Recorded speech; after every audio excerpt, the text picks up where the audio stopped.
the leadership, the Saudi Arabian government spent billions of dollars spreading part of that legacy across the entire world. That is an activity, that's da'wah. That's an activity to Islamize non-Islamic societies and to strengthen Islam or radical Islam or political Islam within majority Muslim societies. So if we don't understand, if we don't scrutinize these activities and don't analyze them properly, we will always be chasing the symptoms. Yeah, and this is what we see when we see that Germany, that the amount of mosques in Germany that are funded by Saudi Arabia is up by some, I don't know what the percentage is, but it's some crazy percentage, and that they're teaching these ideas. So what is the goal then?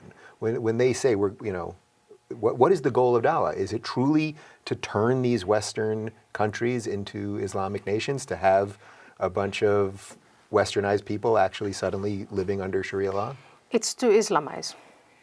And, you know, the president of Turkey, Erdogan, is very explicit about it when he's speaking in Turkish.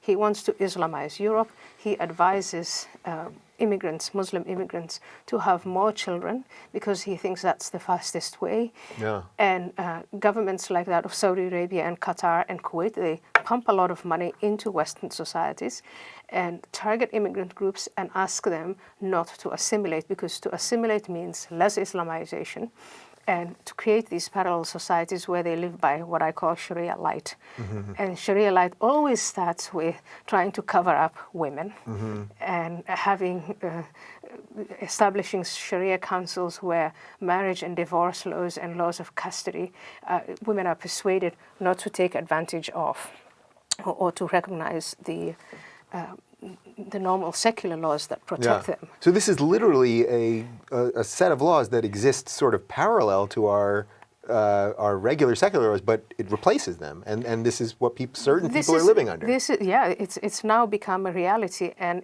ever larger numbers of Muslims are adopting this Sharia light and this idea that at some point Europe is going to be Islamized and the West can be turned against itself to become Islamic.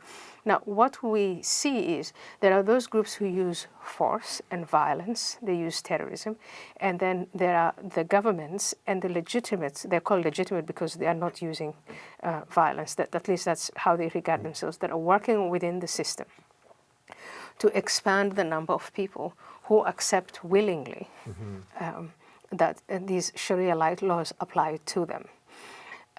So they create parallel communities or parallel societies. Now, are they going to really succeed in their goal of Islamizing Europe? I don't know. I hope not. I don't think so. But they're trying.